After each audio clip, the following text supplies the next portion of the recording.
Amen. On peut se lever à la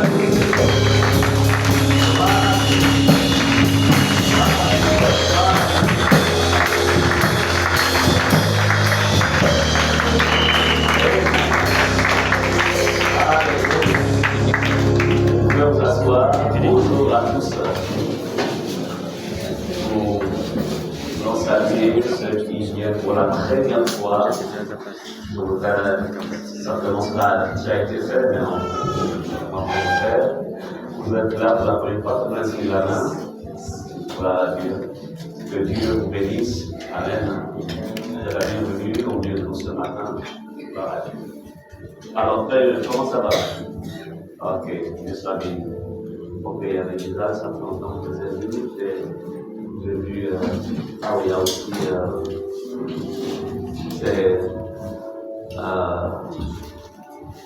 donc, ça fait tellement longtemps que je ton prénom même, c'est même, pour ça, mais juste le prénom, ça c'est le nom de l'autre, là.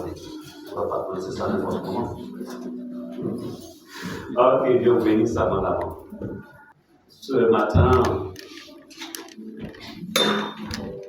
le message que le Seigneur a mis à cœur, c'est vrai que nous travaillons, nous savons que le message de l'année, le message de la vision de l'année, c'est la vision donc qui consiste en fait à moissonner. Déjà, Dieu a fait de nous des moissonneurs, mais, surtout, vivre dans cette dimension pour appliquer la dimension du moissonneur. Mais voyez-vous, qui dit moissonner signifie en fait aller sur le terrain pour récolter ce qui revient à Dieu.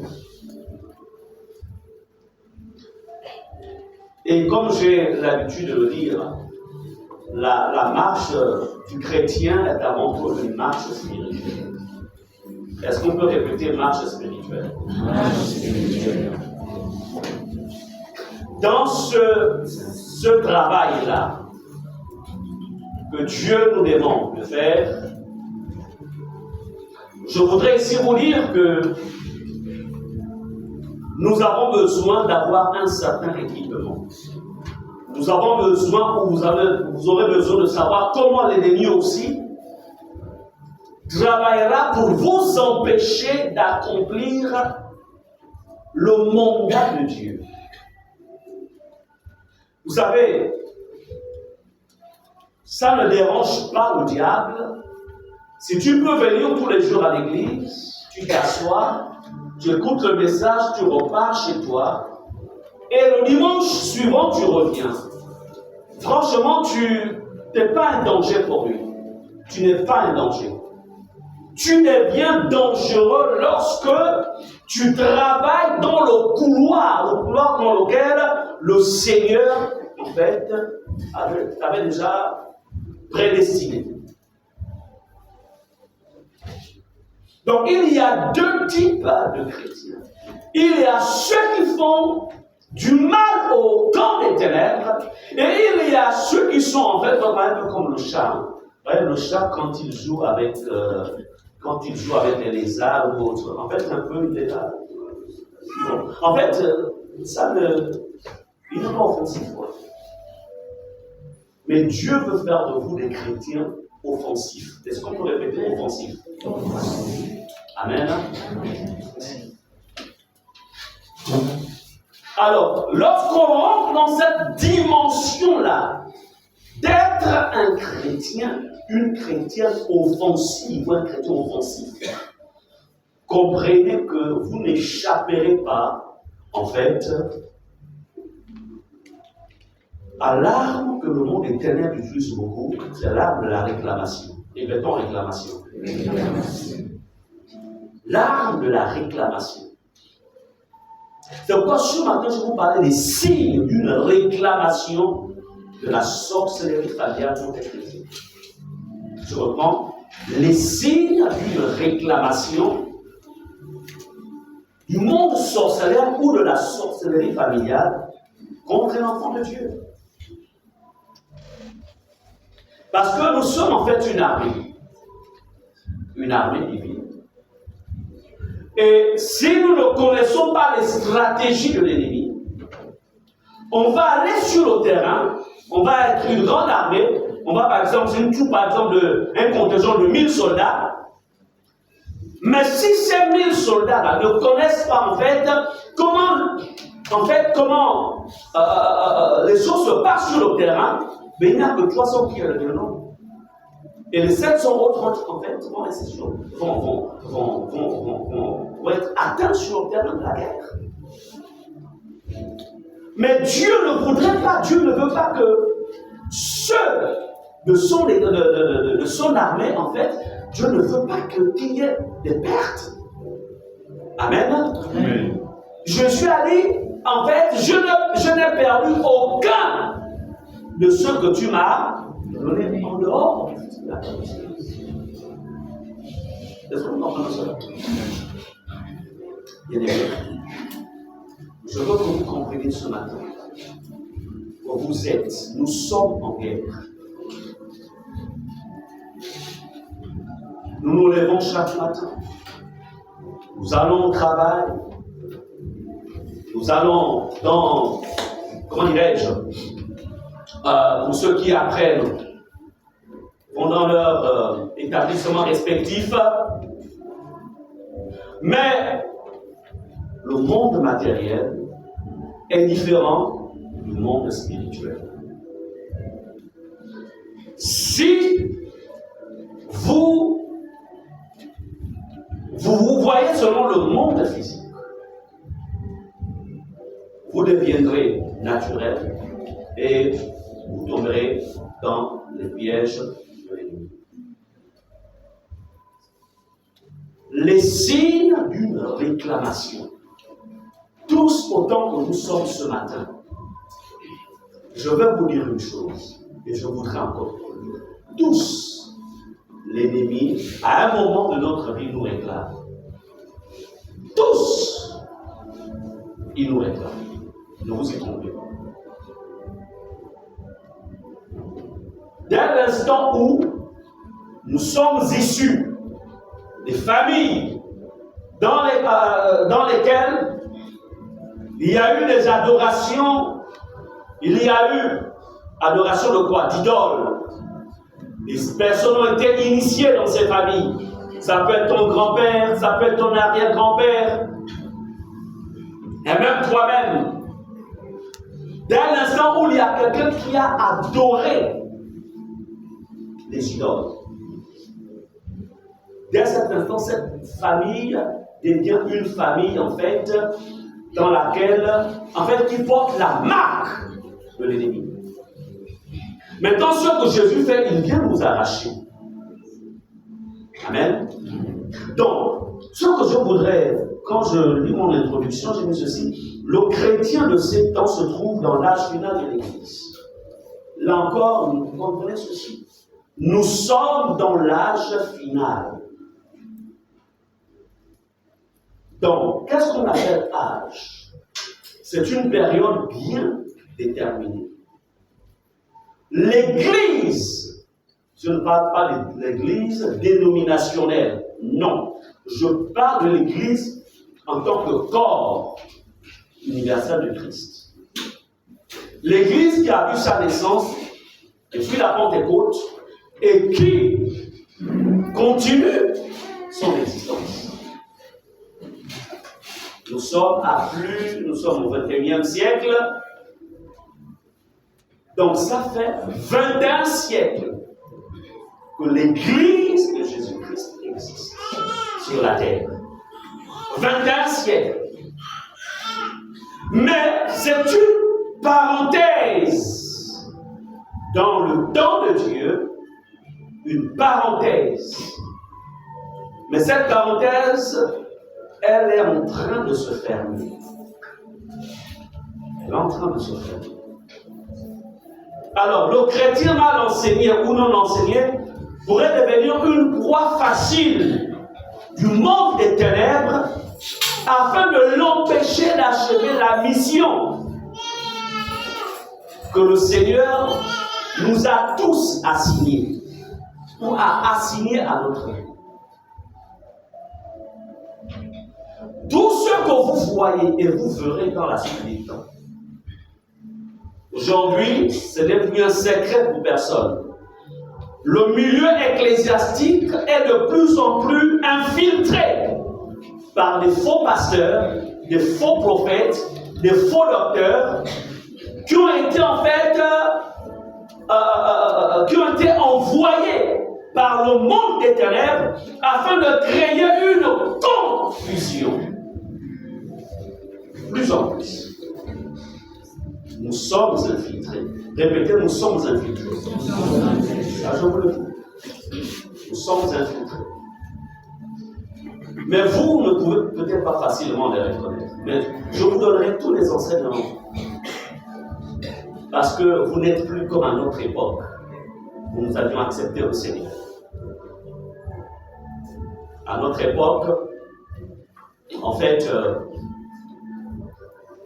on ne mangeait qu'à une seule source, c'est-à-dire la communauté à laquelle nous appartenions, et on restait fidèle à cette communauté. Aujourd'hui, bon, là par exemple, vous êtes à l'église, quand vous irez à la maison, vous avez tout simplement votre système de télévision connecté, même si elle n'est pas connectée, il y a des chaînes chrétiennes, et tout ce que vous allez manger, tout ce que vous êtes dernier à manger. Je me suis amusé un peu, je suis allé dans une chaîne, des chaînes chrétiennes, j'ai été horrifié.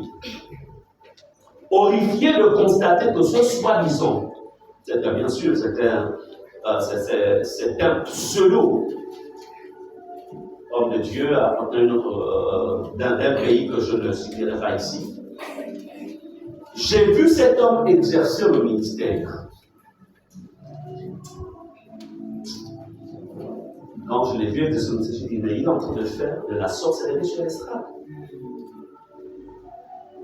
Mais pour vous direz, en fait, c'est le miracle. Mais il était en train de faire de la sorcellerie. Et le peuple était là, acclamant Seigneur. Alors, bien-aimés, n'oubliez jamais qu'une œuvre inachevée ne sera point récompensée.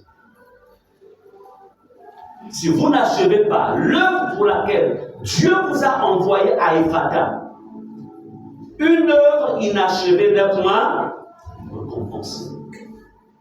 Si nous n'achevons pas le mandat pour lequel Dieu nous a établis à Ephata, une œuvre inachevée n'est point récompensée. Amen. Il faut qu'on le comprenne. Et le jour où l'ennemi fera tout pour nous en empêcher. Il fera tout. Je ne sais pas si c'était dimanche dernier, je disais que vous savez, le diable et tous ses démons ont déjà séjourné au ciel. C'est pourquoi quand vous lisez Genèse chapitre 1, il est écrit, au commencement, Dieu créa les cieux et la terre. La terre était informe et vide. Amen. Et l'Esprit de Dieu se mouvait au-dessus des eaux.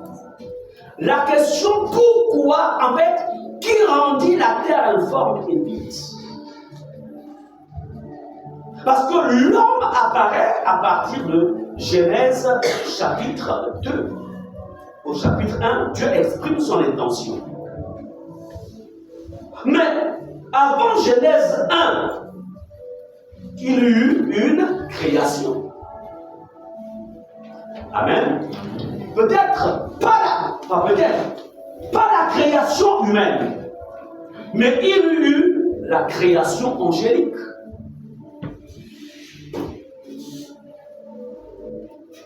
Pourquoi la terre fut-elle informe et vide? Que se passa-t-il? Ce n'est pas le but de l'enseignement.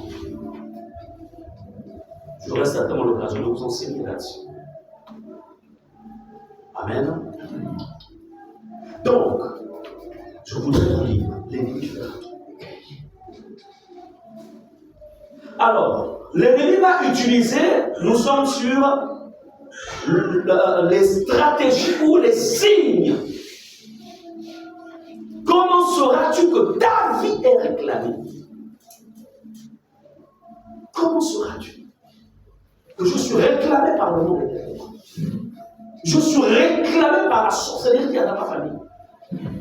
Je suis réclamé par, en fait, des entités qui proviennent de mon environnement, là où je travaille. Comment? Est-ce qu'on en sort? Bien aimé, les signes d'une réclamation du monde sorcellaire contre les enfants de Dieu, afin de nous empêcher d'accomplir le mandat pour lequel Jésus a suscité l'Église. Je voudrais vous dire une chose, Dieu ne nous a pas d'abord suscité pour que nous soyons, pour que je sois d'abord un homme marié, une femme mariée, elle est mariée, je suis pas. Dieu nous a d'abord suscité pour une vie stable sur la terre. Quoique cela soit important. Dieu ne nous a pas suscité pour réussir sa vie sur la terre. Quoique cela soit important. Dieu ne nous a pas suscité pour, comment dirais-je, pour avoir, comment dirais-je, un parterre de maison. Quoique cela soit important, si Dieu te fait cette grâce. Dieu nous a d'abord suscité dans le but d'accomplir sa mission. Il y a un mandat sur chacune de nos vies. C'est pourquoi lorsque nous venons sur la terre, Dieu relâche, en fait, il y a sur une étoile rattachée, en fait, à ton mandat sur la terre. Le mandat divin. Et ça, l'ennemi va tout faire. Éteindre cette étoile. Alors, on va aller dans Genèse chapitre 2, dans Job 2. Job chapitre 2, versets 4 à 7. On va comprendre encore une fois. Ici, c'est Job. Job, comme nous au chapitre 1, la Bible déclare que c'était un homme intègre. Un homme qui craignait Dieu. Un homme intègre, craignant Dieu. Voici un homme qui avait une vie organisée. Il était sur la terre. C'était un homme qui avait réussi sa vie. Si nous essayons d'évaluer sa richesse de nos jours, c'était un multimillionnaire. Mais, au-delà de sa richesse, il craignait Dieu. Sa richesse n'avait pas rendu fou. Sa richesse n'avait pas éloigné de Dieu. Mais il craignait Dieu.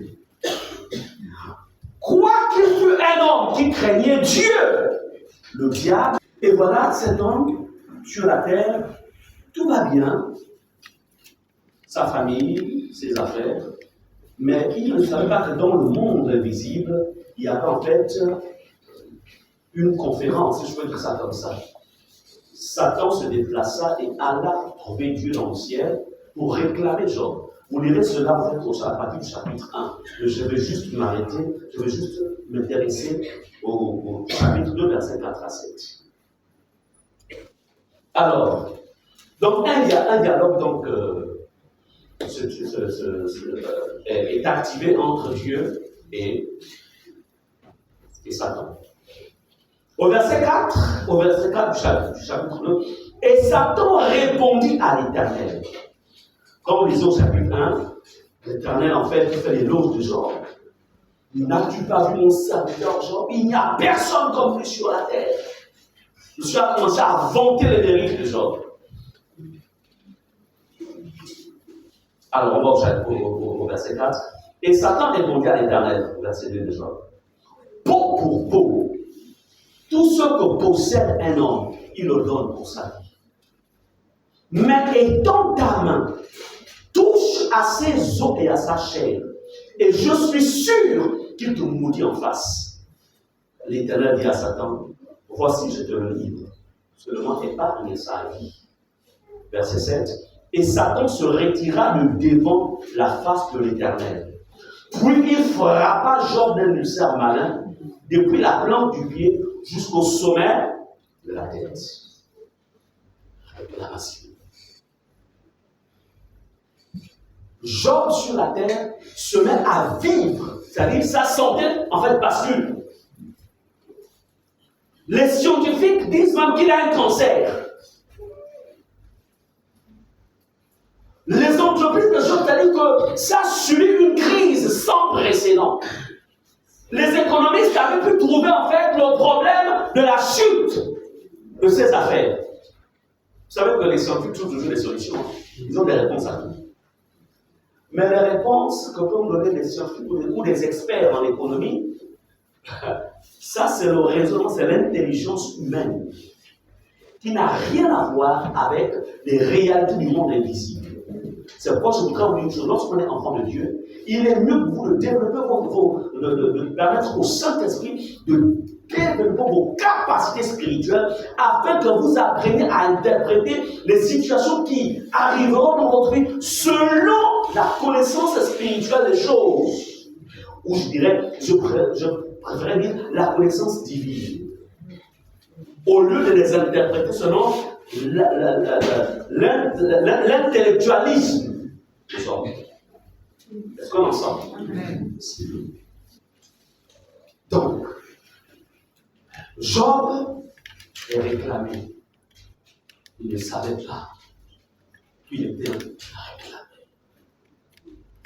Je vais vous dire une chose. Ce que vous voyez Job vivre ici, tous autant que nous sommes, soit que nous l'avons vécu, soit que nous le vivrons. Je vais vous dire une chose. Donc il y a un diable qui existe. Sachez que la réclamation, ce n'est pas l'affaire d'un seul jour. La réclamation, l'ennemi est là-dessus. Il a les regards sur toi. Il va avoir des regards sur ton mariage, tes mariés. Il va avoir des regards sur tes fiançailles, sur tes fiancés. Il va avoir des regards sur les responsabilités que tu as ici à l'église. Il va avoir des regards sur ton travail. Il va avoir des regards sur ta famille. Il va avoir des regards sur tes enfants. Il va avoir les regards.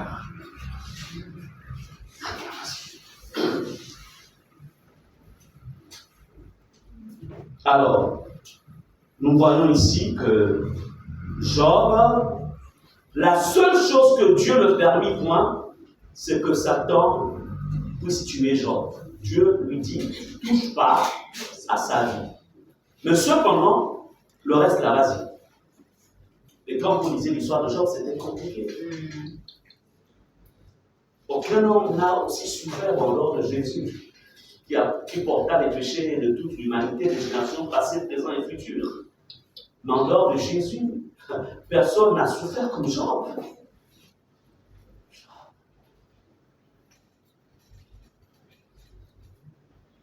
Amen. Et bien aimé, Job ne savait pas qu'il était réclamé. Le monde est ténèbres. Il nous réclamera. On doit savoir comment réagir. Si on ne sait pas comment réagir, alors là, tu peux perdre même ta foi.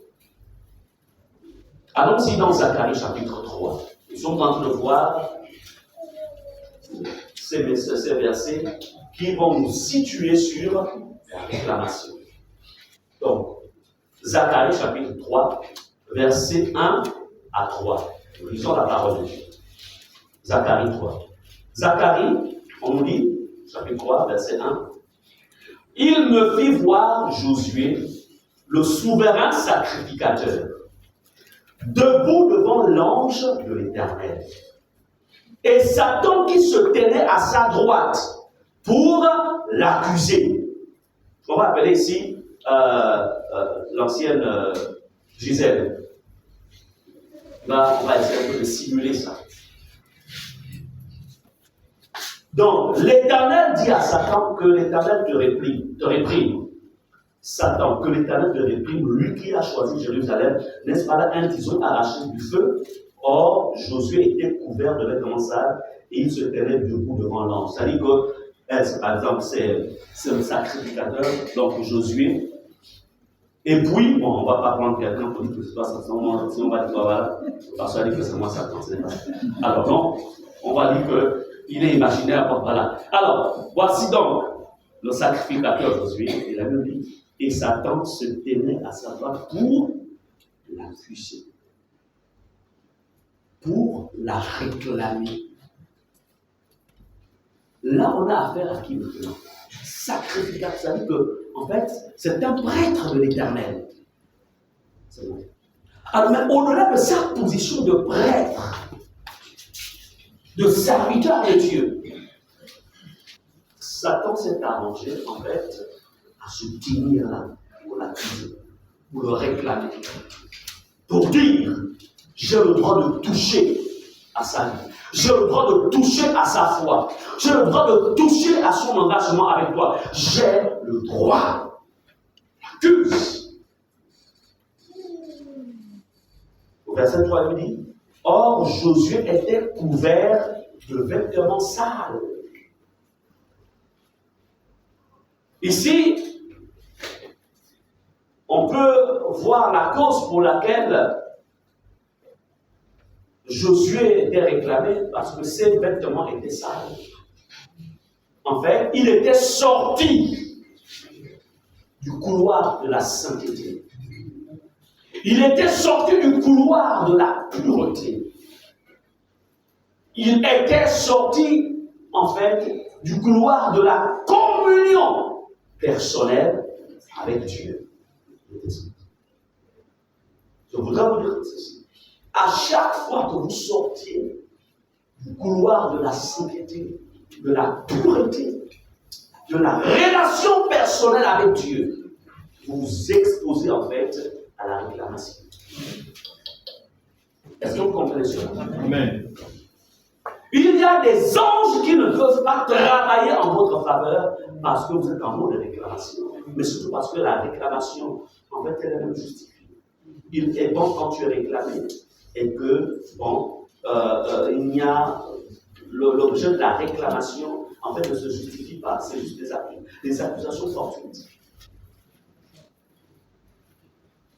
Mais si Josué, en fait, à cause de l'amour de Dieu qui est incommensurable, alors l'ange de l'Éternel se mit en fait à défendre Josué.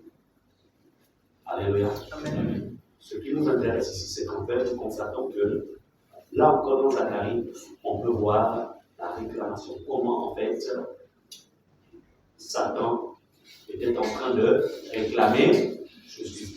C'est-à-dire accuser aussi. Il est l'accusateur des frères.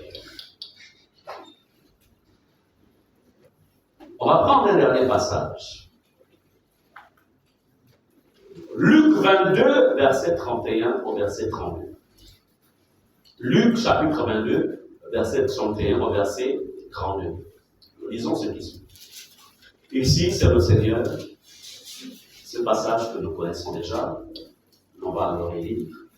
Le Seigneur dit, Simon, Simon, Satan vous a réclamé. C'est-à-dire que Satan est venu vous accuser. Il vous a accusé devant le Père. Pour vous cribler comme le froment. Mais j'ai prié pour toi, afin que ta foi ne défaille point, et toi, quand tu seras converti, afferme tes frères. Alléluia. Alors, ces trois passages que j'ai eu à prendre, c'était pour faire comprendre, ne vous y trompez pas. Ne soyez pas comme des aveugles ou comme des personnes sourdes. Réalisez que le monde spirituel, en fait, exerce une activité intense contre les enfants de Dieu. Bien sûr, le monde spirituel négatif. Le monde spirituel inférieur exerce, en fait, une activité intense contre vous, contre nous, même contre ce ministère. Est-ce que vous comprenez cela? Il y a des mouvements, il y a des choses, il y a des situations, il y a. Parfois, vous posez des questions, mais nous avons les réponses. Nous avons les réponses. Est-ce que vous comprenez cela? Qu'est-ce que c'est qu'une réclamation satanique? Il est toujours important de remémorer les esprits parce que voilà, c'est toujours important. Alors, la réclamation, c'est la demande insistante. Une demande insistante auprès d'une autorité. Dans quel objectif? Pour faire reconnaître l'existence d'un droit. Amen. Alors, je vais un peu m'amuser avec 4 membres. 4 membres. Bon. Bien, ici. C'est le plus jeune de toute l'église. Amen. On peut acclamer le Seigneur pour le plus jeune. Alors, réclamation. Je vais demander à 4 membres. On va commencer par son arrière-grand-père. Ton arrière-grand-père était-il né de nouveau ou c'était quelqu'un qui, à cause parfois de la sorcellerie dans les villages, il allait pour aller chez un féticheur pour se protéger, pour aller demander un grillé pour protéger la famille. Alors c'est un rappel d'arrière-grand-père. Mon arrière-grand-père, c'est la personne qui a, comment on dit en français, qui a détrôné tous les chroniques au Gabon. C'est cette personne qui s'est affrontée avec une Land Rover et qui a moché toute la Land Rover et qui s'est retrouvé à l'hôpital une semaine ou deux, qui est ressorti à la vie. En fait, c'était le super homme, un peu comme Nyonda Makita, un peu comme les gens qui ont comment dire en français, qui ont marqué l'histoire du Gabon. Mon arrière-grand-père s'appelait Imbwindi. Et Imbwindi mesurait 2 mètres 10 à peu près. Et c'était l'homme le plus fort de la contrée entre Ndende et Mouila. Donc, ce que tu voudrais dire, en fait, qu'il avait des pouvoirs surnaturels. Absolument. Ça, c'est, tu sors de cette lignée-là. Voilà, il se transformait en éléphant. Bien. Alors, nous constatons ce que nous apprenons. Ça, en fait, tous autant que nous sommes, nous avons une histoire rattachée à nos aïeux. Son grand-père avait des pouvoirs, en fait, qui l'amenaient en fait à se transformer en éléphant. Si on prend, ça veut dire que si scientifiquement, ça veut dire que les scientifiques vont à la tombe de son grand-père, prennent juste, essaient un des ossements, et puis prennent l'ADN, pour retrouver l'ADN. On prend aussi un élément en lui. On va retrouver le même ADN. Pourquoi? Parce qu'il est issu. Vous comprenez cela? Alors, ce qui voudrait dire que le diacre Mongo est un élément, en fait, que les puissances des ténèbres réclameront constamment. Pourquoi? Parce que son arrière-grand-père avait des pouvoirs spirituels négatifs. Alors, ces pouvoirs, ce sont des entités, en fait, qui sont souvent en mouvement. Ils vont chercher dans la descendance, en fait, qui est issu, qui provient de ce grand-père. Alors, ils vont le point, c'est que lui, il est en Christ. Et puisqu'il est en Christ, alors sa foi va subir des pressions. Amen. Dans quel sens? Il faut qu'il sorte de Christ. Donc il est en Christ, ils ne peuvent pas avoir accès à lui. Amen. Donc il faut bombarder sa foi. Et quand ils vont bombarder sa foi, à des moments il ne voudra pas prier, à des moments il ne voudra pas lire la Bible. Ses affaires vont voir parfois des soucis. Pourquoi? En fait, il faut le faire sortir. Vous comprenez cela? Merci. Merci.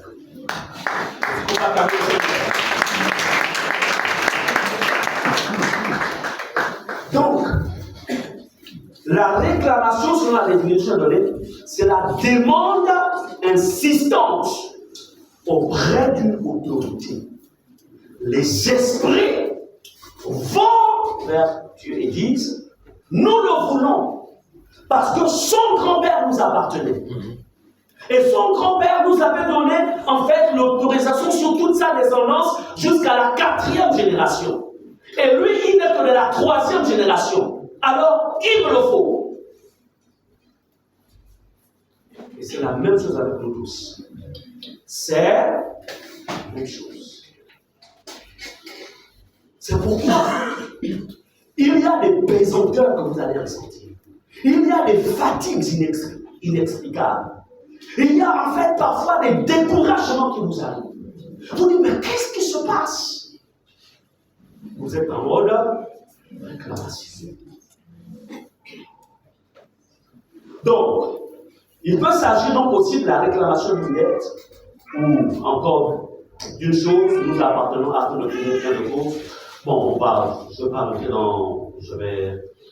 Alors, comprenez que le diable fonctionne beaucoup avec la réclamation, parce que déjà, le diable est défini comme étant l'accusateur des frères, donc c'est quelqu'un qui passe tout son temps à accuser les enfants de Dieu. Il passe son temps. C'est pourquoi, vous et le péché, il faut créer en fait un écart considérable.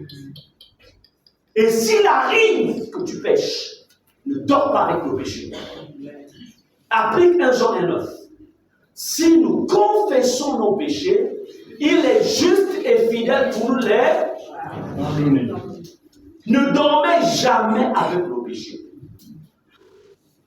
Ne vous habituez pas avec le péché. Haïssez le péché. Le péché, en fait, est un droit que les démons utilisent.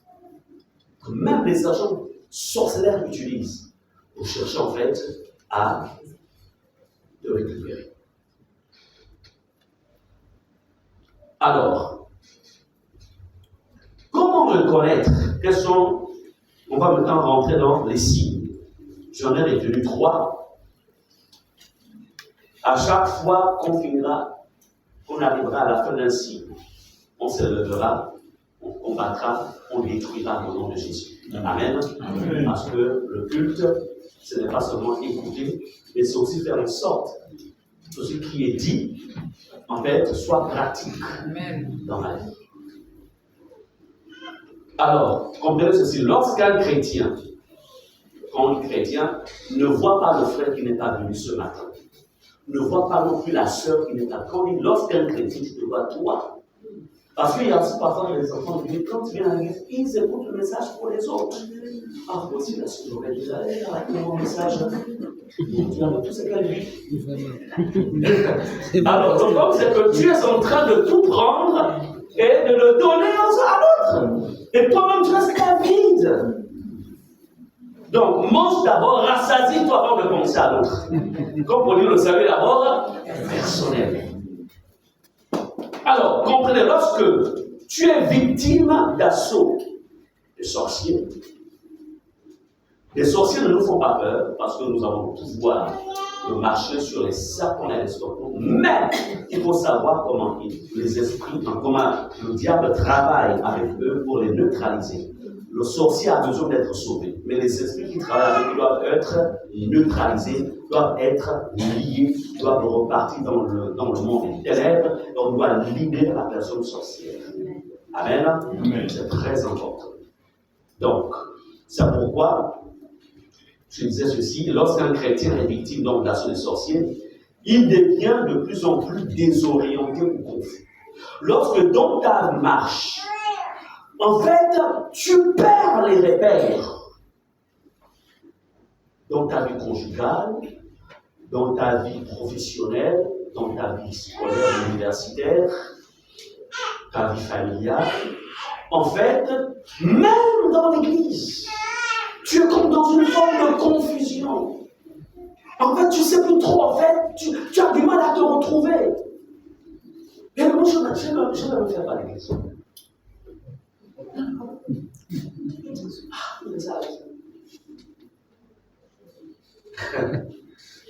Quand c'est comme ça, je peux te dire une chose. Tu es en mode attaque. Tu es réclamé. Parce que l'église, c'est la maison de Dieu. C'est lui qui a dit que là où 2 ou 3 personnes seront assemblées en mon nom, je serai présent. Donc, ce modèle-là où en fait, le dimanche matin, la personne est devant la télévision, met une chaîne chrétienne, et puis elle écoute. Et puis à la fin, et puis quand l'ancien donc Ulrich appelle, mais frère, on t'a pas vu à l'église? Non, ça, j'ai fait le culte à la maison, je suivais même ça à la télévision. Donc mais voilà, en ligne. Attends, pendant que tu étais en ligne, tu as l'ange, vous savez, quand nous sommes rassemblés comme ça, chacun d'entre nous, Dieu envoie un ange qui vient recueillir ton adoration, qui vient recueillir en fait ton offrande. Tout à l'heure, il va y avoir des offrandes. Pour vous, c'est juste des billets qu'on dépose là-dedans. Mais spirituellement parlant, ça monte. Amen. Dis-moi, quand tu es à la maison, tu veux suivre le culte en ligne. C'est encore une chose lorsque tu es en mission, ça se comprend. Amen. Tu n'es pas à Libreville, tu es en mission, ça se comprend. Mais là, c'est différent, là, tu es à Libreville. Et la meilleure, c'est que tu n'es pas malade, là, entre nous. Tu es en forme. Mais parce que tout souvent, tu veux dormir. Tu dors. Ok, on va revenir sur ça. Alors, dis-moi, à quel moment l'ange vient prendre ton offrande? À quel moment il recueille ton adoration? Amen. Amen. Vous savez, il y a une force qui se dégage lorsque nous sommes ensemble comme ça. On appelle ça l'onction du corps, ou l'onction corporative. À quel moment tu vas être ressourcé? À quel moment? Donc, c'est pour dire que c'est bien, on appelle ça comme c'est bien l'évolution technologique. Mais je peux vous dire une chose, l'évolution technologique ne va pas remplacer ce que le Seigneur a prévu. C'est-à-dire être ensemble dans sa présence. C'est pourquoi David pouvait dire qu'un jour dans ta présence, il vaut mieux que 1000.